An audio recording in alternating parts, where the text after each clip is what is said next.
श्रीगुरुभ्यो नमः। हरि ओम।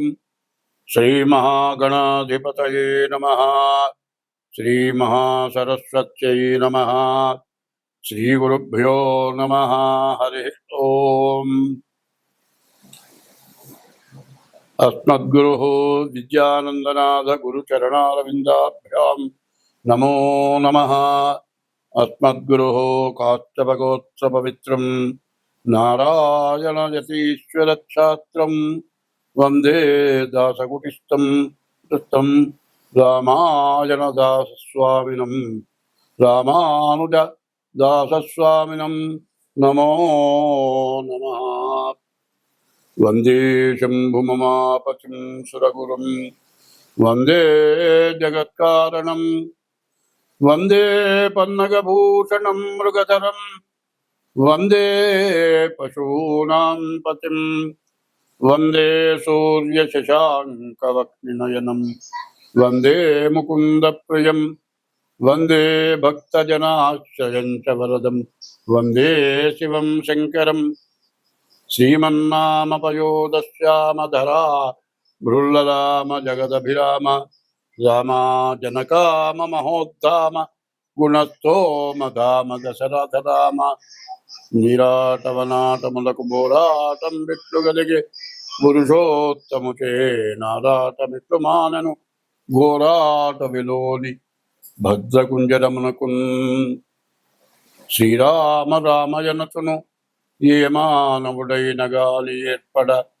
మదిలో ఆరామ విభుని దలచిన కారాకులు దుర్లినట్లు కర్మము దుర్లు. ओम नमो भगवते नारायणाय। ओम नमो भगवते वासुदेवाय। ओंकारमंत्र संयुक्तं नित्यं ध्यायन्ति योगिनः कामदं मोक्षदं तस्मै ओंकाराय नमो नमः। नमस्ते देवदेवेश नमस्ते परमेश्वर नमस्ते वृषभारूढ़ नकाराय नमो नमः। महादेवं महात्मानं महापातकनाशनं महापापहरं वन्दे मकाराय नमो नमः। शिवं शान्तं जगन्नाथं लोकानुग्रहकारणं शिवमेकपरं नित्यं शिकाराय नमो नमः। वाहनं वृषभो यस्य वासुकी कंठभूषणं वामे शक्तिधरं वन्दे बकाराय नमो नमः। यत्र कुत्र स्थितं देवं सर्वव्यापिनमीश्वरं यल्लिङ्गं पूजयेन्नित्यं यकाराय नमो नमः। यत्कर्ता जगतां भर्ता संहर्ता महसां निधिः ప్రణమామి తమాదిత్యం బహిరంతస్తమోపహం. నేను 2028 సంవత్సరం సెప్టెంబర్ నెల 3వ రాశి మిథున రాశి ఫలితాలు చెప్పుకున్నాం. ఈ మిథున రాశి ఎట్లా ఉంది అంటే, సరిగా చెప్పాలంటే ఈ రాశి కూడా బాగా లేదని చెప్పాలి. పైన ఏంటంటే అసలే కోతిరా, దాన్ని సారాయి పూసేట నిప్పట్టించేట పిచ్చెక్కిందిట. అది ఊరుకుంటుంది, ఆ దేశాన్ని నాశనం చేస్తుంది. కాబట్టి శని కుజుడు సమసప్తకంలో ఉన్నారు. సెప్టెంబరు 13 వరకు మరి ఈ శనితో ఉండటం చేత వరదలు, వర్షాలు, రోగాలు, మరి పొల్యూషన్లు, రకరకాల సమస్యలు బాగా ఎక్కువగా ఉన్నాయి. తర్వాత మురుగంతా ఎక్కువైంది, చెట్లన్నీ కుళ్ళిపోయినాయి, రకరకాలైన వ్యాధులు వస్తున్నాయి, చాలా కష్టాలు ఎక్కువగా ఉన్నాయి. అందులో కుజుడు వల్ల వ్యాధులు ఎక్కువ అవుతాయి, జలుబులు, దగ్గులు, జ్వరాలు చోటివన్నీ ఉన్నాయి. కాబట్టి ఈ రాశికి చదువుకునేవాడు బాగుంది, ఉద్యోగం చేసుకునేవాడు బాగుంది, విదేశాలకు వెళ్ళేవాడు బాగుంది. కానీ ఈ రాశి వాళ్ళకి పరిస్థితి ఏమిటంటే మరి ఈ రాశివాళ్ళ పరిస్థితి, మిథున రాశికి శని పూర్తిగా బాగాలేడు. ఈ శని వల్ల విపరీతమైన ఖర్చు, దండ ఖర్చులు, కుజుడు వల్ల కూడా విపరీతమైన ఖర్చులు, చెప్పడానికి వీలైన ఖర్చులు. మరి ఎన్ని డబ్బులున్నా కూడా ఉన్న డబ్బులు మొత్తం అయిపోతాయి. ఎందుకు అయిపోయినాయి అర్థం కాదు. జలుబులు, ఒట్టి జలుపే, దగ్గు, పచ్చగా కళ్ళు వస్తుంది, ఎన్ని మందులు వాడినా తగ్గదు. ఇది రోగం అర్థం కాదు. అదే ముసలాళ్ళు అయితే ఇట్లా జలుబు దగ్గు వస్తే అసలు తగ్గుతుందనే నమ్మకం లేని పరిస్థితి వస్తుంది. ఇట్లాంటి పరిస్థితుల నుంచి తప్పించుకోవాలి అంటే ముందు మీ డేట్ ఆఫ్ బర్త్ ద్వారా, పుట్టిన తారీఖు, నెలవు, సంవత్సరం టైం ద్వారా మీ జాతకం చెప్పించుకుంటే, జాతకం చూపించుకొని, అట్టా జాతకం చూపించుకోవాలంటే మీ డేట్ ఆఫ్ బర్త్ ద్వారా మీ జాతకం చూడటం జరుగుతుంది. దానికి తగిన ఫీజు తీసుకొని జాతకం చెప్పడం జరుగుతుంది. అట్లాంటి వాళ్ళు ముందు ఇబ్బందుల నుంచే బయటపడాలి. మరి అప్పుల పాలు కాకుండా ఉండాలి. ఉన్న డబ్బులు పోయినా పర్వాలేదు, కానీ అప్పుల పాలైపోయి డబ్బులు లేక రోగాలతో బాధలు పడి చూసేవాళ్ళు దిక్కు లేక ఇబ్బంది పడకుండా ఉండాలి అంటే ఈ మిథున రాశి వాడు కూడా డేట్ ఆఫ్ బర్త్ ద్వారా జాతకం చూపించుకుంటే ఎంతైనా మంచిది. ఆ పని చేయండి. స్వస్తి. మార్చి 30వ తారీఖు సంవత్సరాది పండుగ రోజున 6 గ్రహాలు ఒక చోట చేరినాయి. షడ్గ్రహ కూటమి చేరింది. దీనివల్ల రకరకాలైన సమస్యలు, రకరకాలైన బాధలు, మరి ప్రకృతి తాండవం, ప్రకృతి విపత్తులు, ఇవన్నీ కూడా జరుగుతాయి. అందరం బాధపడతాం. ఇదంతా ఎందుకు జరుగుతుంది అంటే ఒకప్పుడు పుణ్యమే ఎక్కువగా ఉండేది. పాపం హరించడానికి అన్నదానం చేసేవాళ్ళు. ప్రతి ఇంటి ముందు కూడా ఒక అరుగు, అక్కడ ఒక చెట్టు, బాగా చెట్టు పెరిగి ఆ అరుగు మీద కూర్చున్న వాళ్ళకి నీడనిచ్చేది. అటువంటి అరుగులు ఎందుకు వేసేవాళ్ళంటే మధ్యాహ్నం తను భోజనం చేసే టైంకి ఎవరైనా అతిథి వస్తే ఆయన శ్రీ మహావిష్ణువుతో సమానమని, ఎవరైనా వస్తారేమో అని ఎదురు చూసి గృహస్థ అయినటువంటి వాడు, గృహస్థ అంటే వివాహం చేసుకొని భార్య పిల్లలతో ఉన్నటువంటి వాడిని గృహస్థు అంటారు. అటువంటి గృహస్థు కనీసం వాకిట్లోకి వెళ్ళి చూచి ఆ అరుగు మీద ఎవరన్నా కూర్చున్నారేమో చూచి, ప్రతి వాళ్ళు కూడా పూర్వం పల్లెటూళ్ళల్లో కానీ బస్తీలో కానీ ఇంటి ముందు సింహద్వారానికి బయట గేటుకి ఈ పక్క ఆ పక్క అరుగు, ఈ పక్క ఆ పక్క ఒక చెట్టు ఉండేది. అయితే గృహస్థ అయినటువంటి వాడు ఎప్పుడు కూడా ఎవరికైనా పెట్టి తను తినాలి. మరి ఎవరు దొరకకపోతే మూగ జీవాలు ఉన్నాయి, కుక్కలు, ఆవులు, మరి సాత్విక జీవరాశి.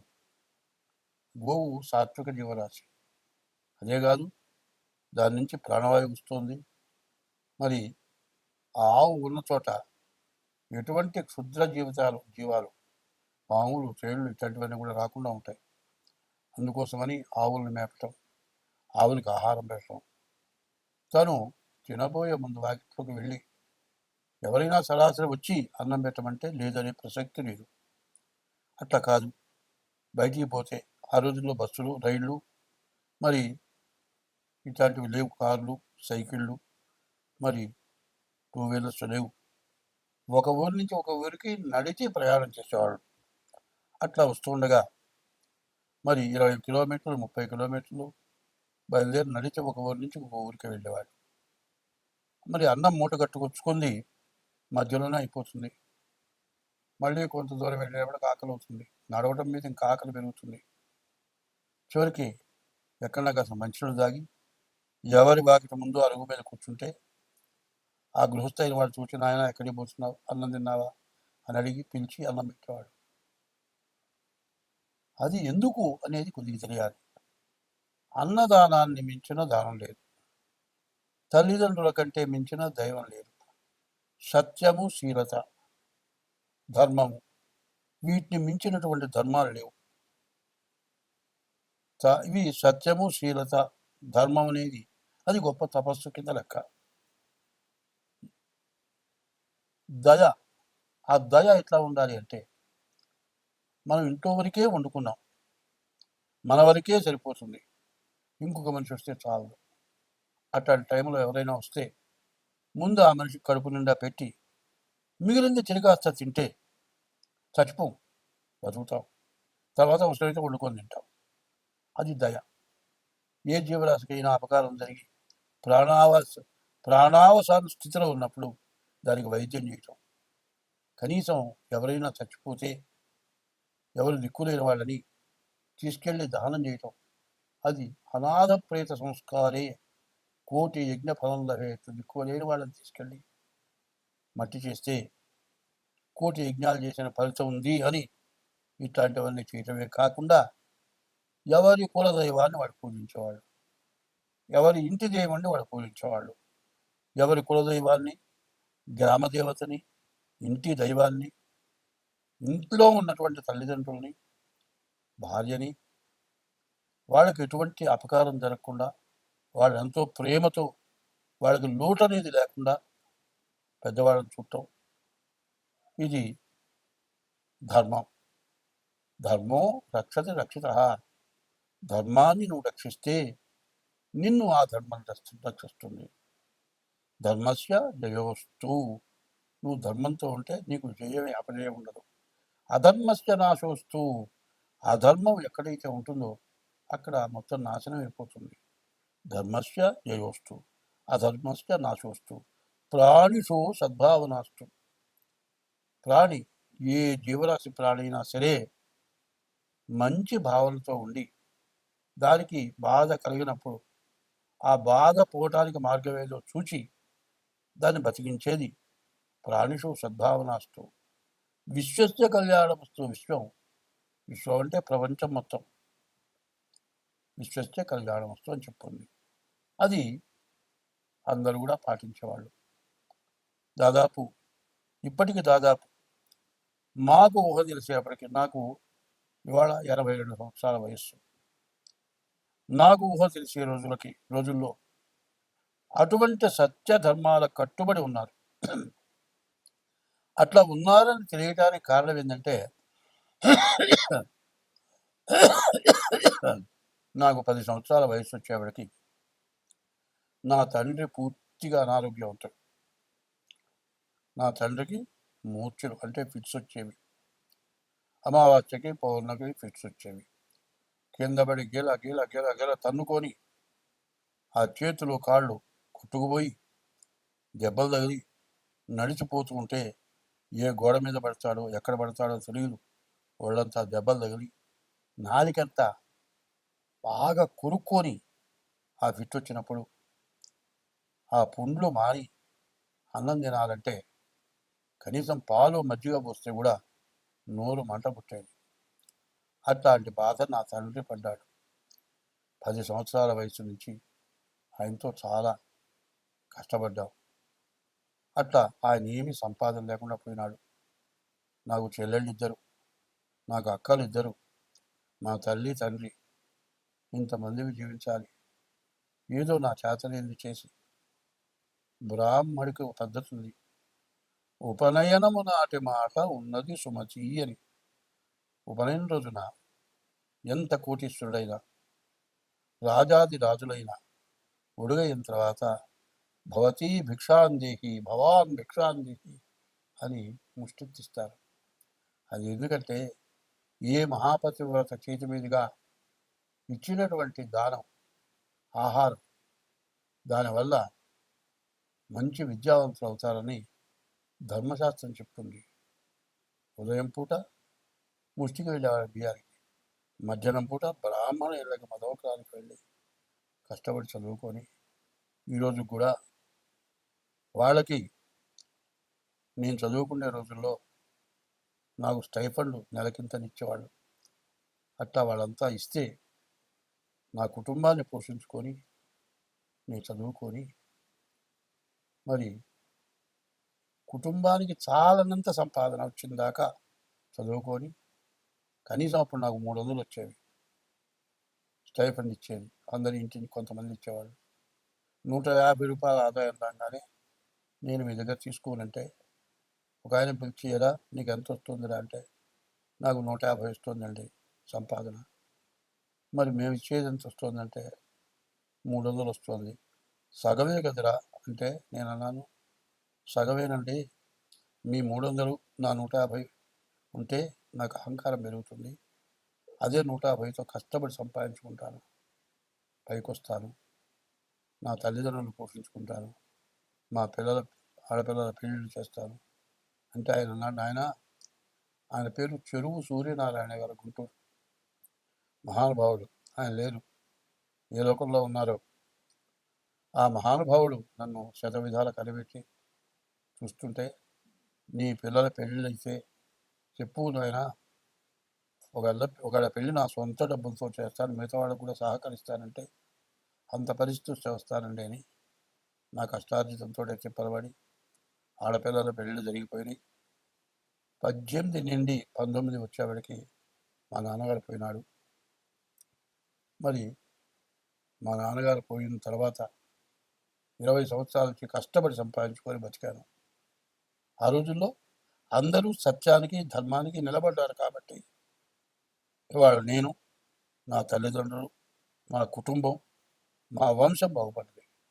ఏ మహాతల్లి చేతి మీదుగా పెట్టినటువంటి ధర్మంతో నేను ఇవాళ 10 మందికి చెప్పేటట్లుగా మరి అమెరికా, రష్యా, ఆస్ట్రేలియా ఇట్లాంటి దేశాల నుంచి జాతకం చెప్పమని ఫోన్లు వస్తూ ఉన్నాయి.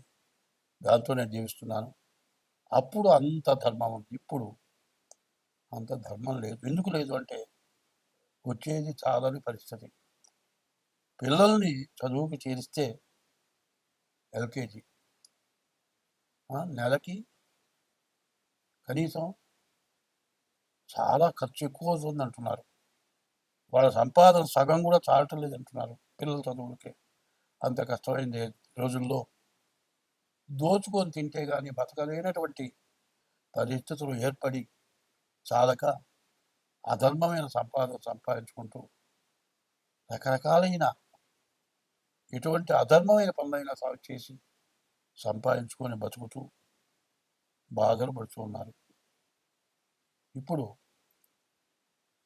మరి 2025 మార్చి 30వ తారీఖున 6 గ్రహాలు మరి మీనరాశిలోకి, 6 పాపగ్రహాలు, షడ్గ్రహ కూటమి వచ్చింది. దీనివల్ల చాలా బాధలు పడతారు. కాబట్టి ఎవరికి వాళ్ళు మీ డేట్ ఆఫ్ బర్త్ ద్వారా మీ జాతకం చూపించుకోండి. మీ జాతకరీత్యా దోషాలు ఉంటే వాటికి చేయించుకోండి.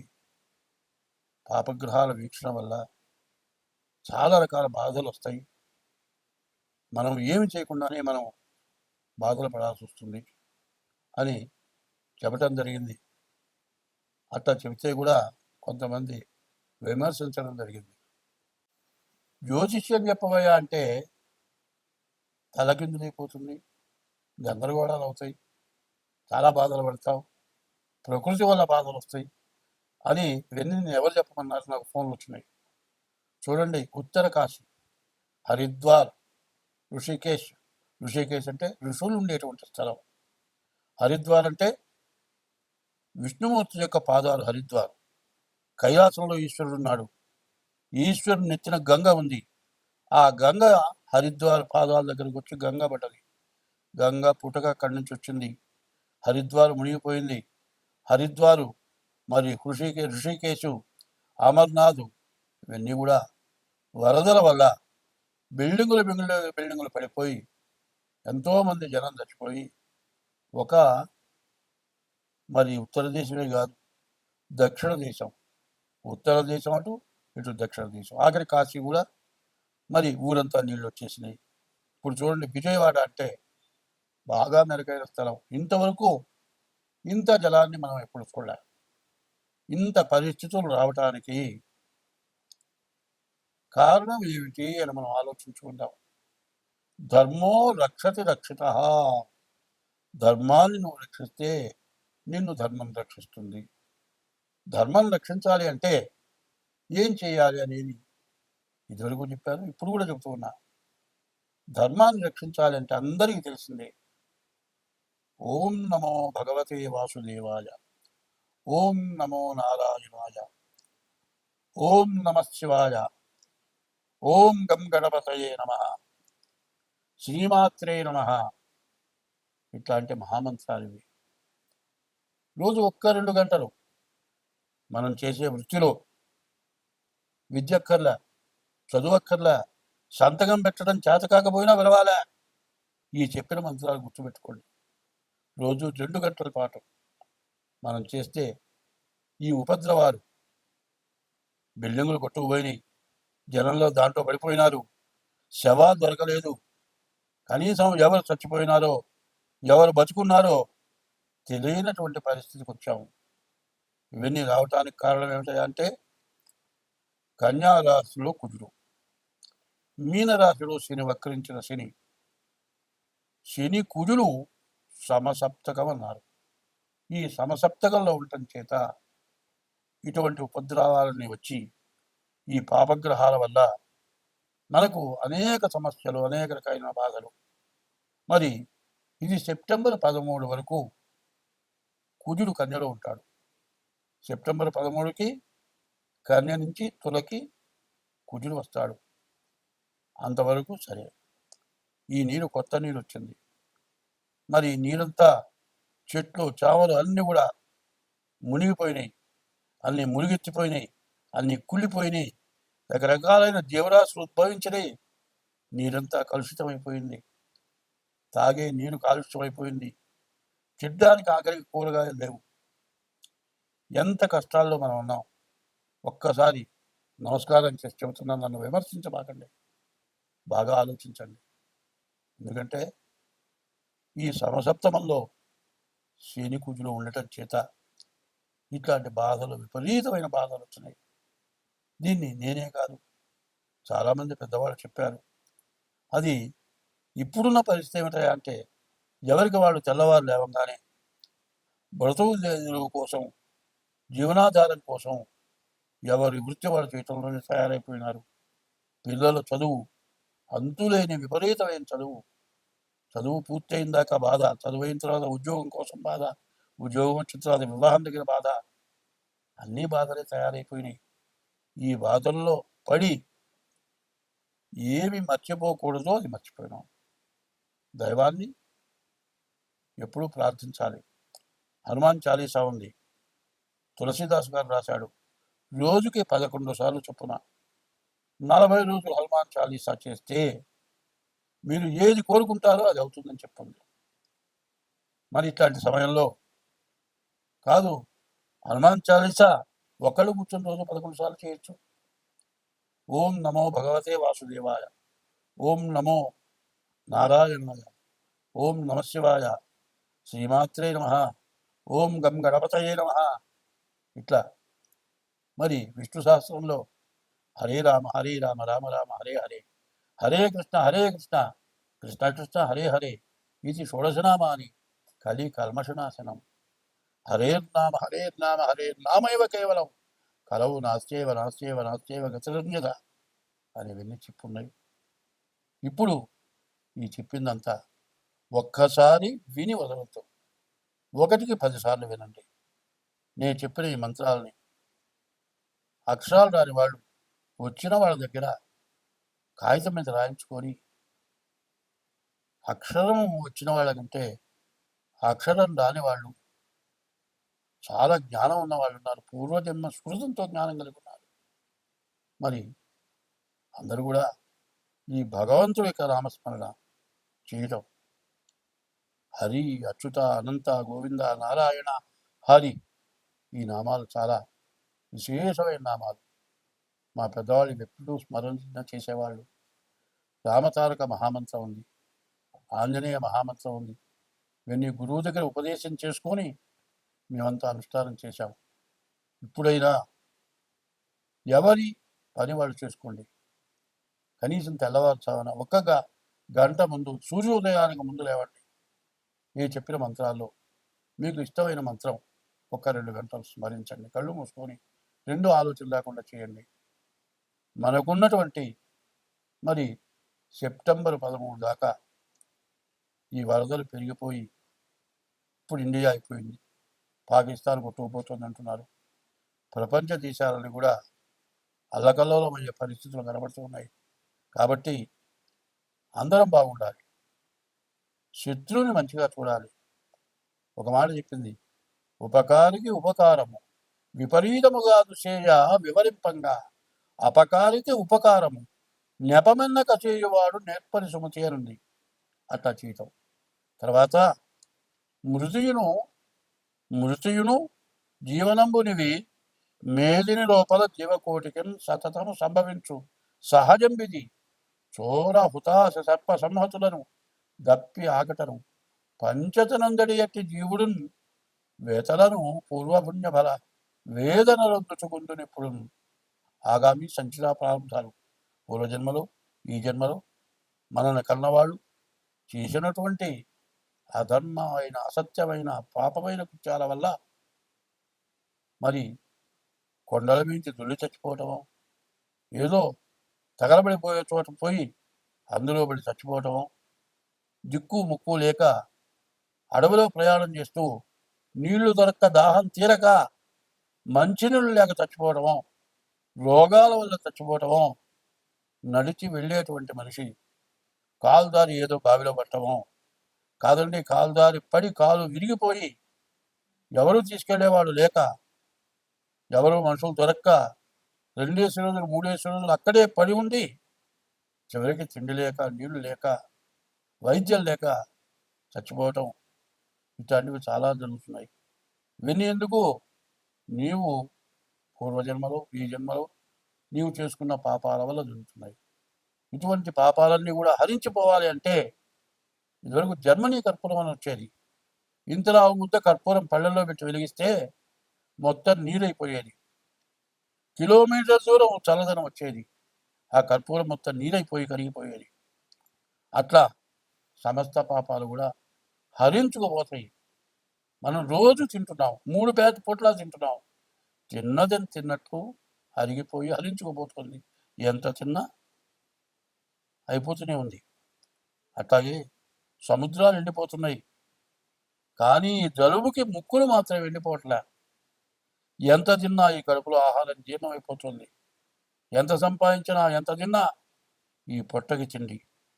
మరి జీర్ణించుకోలేకపోయినా ఇట్లాంటి వరదల వల్ల కానీ కాలుష్యాల వల్ల కానీ జలుబు దగ్గు జ్వరం ఇటువంటివి వస్తున్నాయి. మరి ఇవన్నీ పోవాలి అంటే భగవంతుడి యొక్క నామస్మరణ ఎవరికి వాడు చేయటం.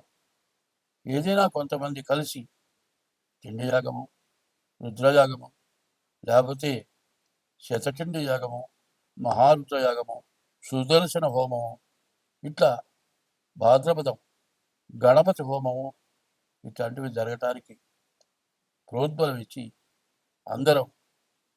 అందరూ బాగుండాలి, మనం బాగుండాలి, ప్రతి జీవరాశి బాగుండాలి. ఇటువంటి సదుద్దేశంతో అందరూ కూడా కలిసికట్టుగా ఉండటమే కాక ప్రత్యేకించి మీ డేట్ ఆఫ్ బర్త్ ద్వారా కానీ మీ హస్త సాముద్రిక ద్వారా కానీ మాకు కూడా తినటానికి నోరుంది, మరి హరించుకుంటానికి పొట్ట ఉంది. దీనికోసమే మేము కూడా జీవించాలి. కాబట్టి తగిన ఫీజు చెల్లించి మీ జాతకాలు చూపించుకోండి. మీ జాతకాల్లో ఉన్న దోషాలు ఏమన్నా ఉంటే దానికి పరిహారాలు ఏమన్నా ఉంటే చెప్పడం చేయించడం కూడా జరుగుతుంది. మీరు ఎట్లా చేసుకోవాలి అనుకునేటట్లయితే మా ఫోన్ నెంబర్ 7801071946, ఇదొక నెంబరు. 6300061241 ఈ నెంబరు. ఈ 2 నెంబర్లలో ఏ నెంబర్కైనా ఫోన్ చేసి మాతో సంప్రదించి తగిన ఫీజు చెల్లించి మీ జాతకం చెప్పించుకొని ఈ కష్ట సమయం నుంచి అందరం బయటపడాలి అనే ఉద్దేశంతో చెబుతూ ఉన్నది. దీన్ని అందరూ కూడా శ్రద్ధతో విని నేను చెప్పింది ఏమన్నా తప్పులు ఉంటే తప్పులుగా భావించొద్దు, ఒప్పులుగా తీసుకోండి. హంస నీరక్షీర న్యాయం అన్నారు. హంస పాలల్లో నీళ్లు కలిపితే నీళ్లు వదిలేసి పాలు తీసుకుంటుందట. ఇప్పుడు అట్లాగే నేను చెప్పిన దాంట్లో నీళ్లు లాగా పనికిరానివి తప్పుడు మాటలు ఎవరన్నా బాధ పెట్టే మాటలు ఉంటే వాటిని వదిలేసి నేను చెప్పే మాటలు ఏమైనా మంచి ఉంటే ఆ మంచిని మాత్రం తీసుకోండి. ఆ మంచిని అవలంబించండి. మీరు బాగుంటారు, నేను బాగుంటాను, అందరం బాగుంటాం, దేశం బాగుంటుంది. స్వస్తి.